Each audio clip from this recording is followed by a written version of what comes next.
I'll be speaking to Dr. Naseer Alomari. He's a writer and political commentator, a Jordanian American, and a school principal. He talks about American foreign policy and writes about it. He'll be speaking at the Left Forum in New York City at the panel called The Extremist Regime Running Saudi Arabia and How to Expose It, along with Saudi AlAhmed and renowned activist Medea Benjamin, and I'll be the moderator. Good evening. Good evening, Stanley. Thank you for having me. We speak today on a rather grim day, a terrorist bombing in Saudi Arabia that killed, I think, over 15 Shia subjects of the kingdom. What do you hear about that? Well, I hear people are stunned in Saudi Arabia. It's like a nightmare coming true to many Shiites in the eastern province in Saudi Arabia.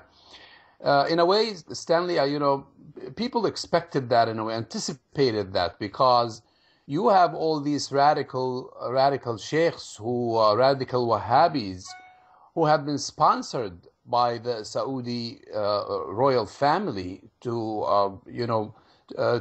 engage in hate, to engage in inciting hatred against the Shiites, their own fellow Saudis.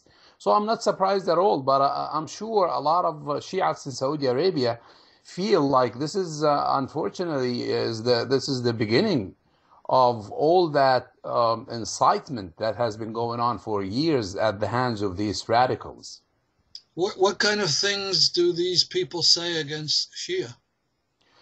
Well, if you listen to any of the speeches, and I visited Saudi Arabia a few years back, and I sat through a regular sermon, Friday sermon, and I was stunned to hear the speaker saying things like, you guys have to choose, the Shiites have to choose between right and wrong, evil and good. You are either an Iranian agent or you are a good Muslim Saudi. And I was stunned to hear this in a neighborhood where there were a lot of Shiites listening to this through the speakers of the mosque. So this is the kind of atmosphere that you have. This is nothing like we are used to, all the sensitivity about, religions and cultures. They are openly saying you either abandon your Shiism, your faith, and become one of us, just like us, a Sunni, a Wahhabi, or you are the enemy. I was really stunned, and I grew up in that part of the world for a good part of my life, and to hear that is absolutely terrifying. Is this something new, or is this what Wahhabis in that country have been saying for forever or for generations? Well, not at all. This has been going on for many, many years. It heats up, when the Saudi royal family has some, beef or problem with the Iranians. You have all that's going on in Syria and Yemen. So every time they need these soldiers of God, so to speak, they just come out and they give them salaries. And, if they tell them, let's attack Shiites, they go and attack Shiites. If they tell them, let's attack this regime or that country, they somehow build religion into the message, and all of a sudden someone like me or like you is the enemy of God. And it has been going on since that marriage between the Saudis, the Saudi royal family with their oil money, and this Wahhabi sect of Islam, which is extreme and radical, and today we have seen that it can be deadly. What percentage of the subjects of the kingdom are Shia? Well, there are about 2 to 3 million Shiites in Saudi Arabia, and in a country of about 24 million people. So, and they happen to be in the eastern province of Saudi Arabia, which is where all the oil is, and which is where the Iranian borders are. So there you go. That is like a hot mixture right there, an explosive mixture. Accusation, against the Shiites fly around all the time, that they are Iranian agents, they are not true Saudis, If you go to Saudi Arabia, you see that these people are not represented in key positions in government, like anything that has to do with the army, anything that has to do with intelligence, the way they do this in other Arab countries. These people are not represented. So there is a feeling of exclusion, a feeling of alienation among the Shiites. Hmm. Now, the press, at least I think the Times, is saying this was a ISIS bombing, but you feel that, well, how do you feel about that report? Well, we have to, you see, this is one of the issues that really needs to be explored and understood, by American foreign policy makers.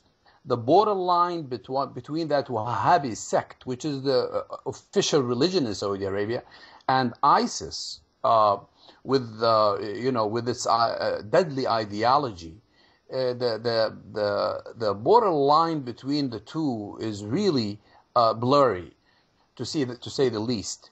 Thousands of these Saudis are fighting in Iraq and Syria and are running things in Syria in these pockets that they have created where they apply Sharia and they chop off hands and heads. So if you live in the Middle East, if you follow what's going on in Syria and Iraq, every now and then you hear that a Saudi has been killed in Syria. So we're talking about thousands of Saudis who were educated, who were raised in Saudi Arabia, who were exposed to the propaganda, who were exposed to the educational system in Saudi Arabia, and to be honest with you, it's a continuity. Like you could see, it's easy to transition from being a Wahhabi to being, an ISIS member, and this is what we really need to understand about what's happening in Saudi Arabia. Now, you were over in the region recently. When were you last there? I was there about 3 months ago. I did live in Saudi Arabia for a few months, and I grew up in Jordan up to the age of 22. So the people, the Saudis, are people that I understand very well, and they are not that different from other Arabs, other than being fed with that extreme interpretation of Islam. Now, you're Jordanian, or you were raised there. Can we talk about that? I don't want to get you in trouble. Oh no, not at all. I grew up in Jordan. I graduated college from Jordan before coming to the United States in 1990, right before the first Gulf War broke out. And to be honest with you, I started to pay attention to Jordanian politics, to the regime in Jordan, and its relationship with the Saudis, right after the Arab Spring broke out. And I started to understand that the regime in Jordan is supported by the Saudis. Both are supported unconditionally, by the way, when it comes to human rights violations, when it comes to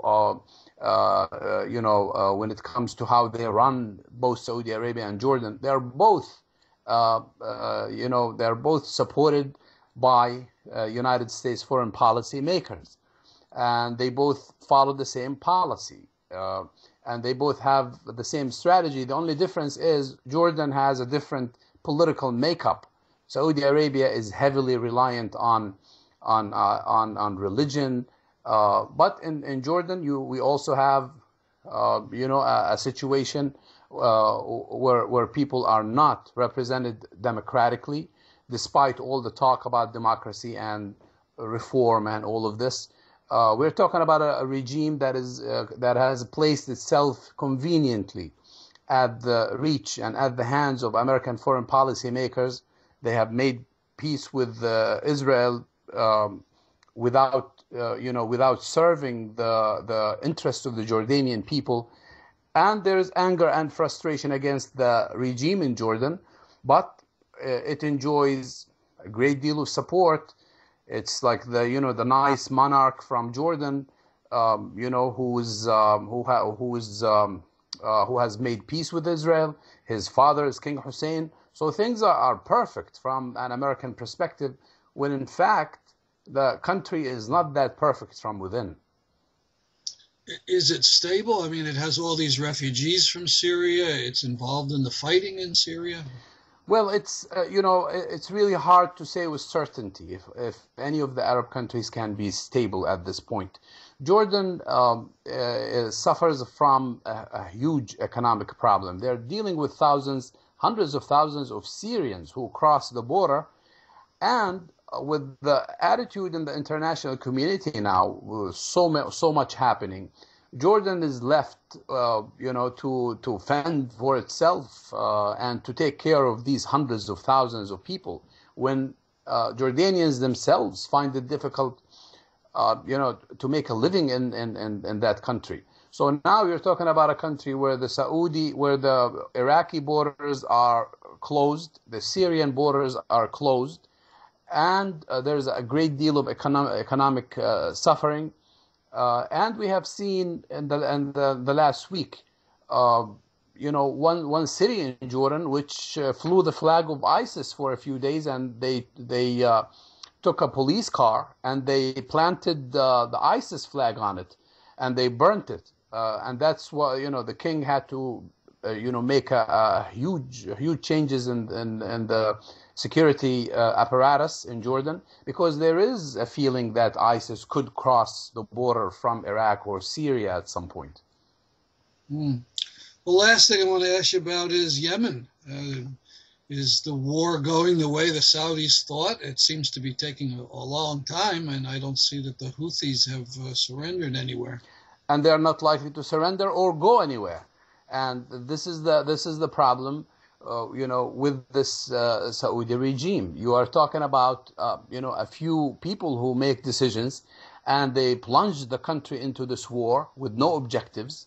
The Houthis are Yemenis, so they are not going anywhere. They have a lot of weapons, as all Yemenis do, and you keep bombing them. So unless if the plan is to obliterate the Houthis off the face of the earth, at some point you have to sit with them and find a way for Yemen to come back and stand up on its feet. Now, this is a war that is going nowhere. My guess is that it will be a long time before we see a government in Yemen, and probably longer time before we see any economic prosperity.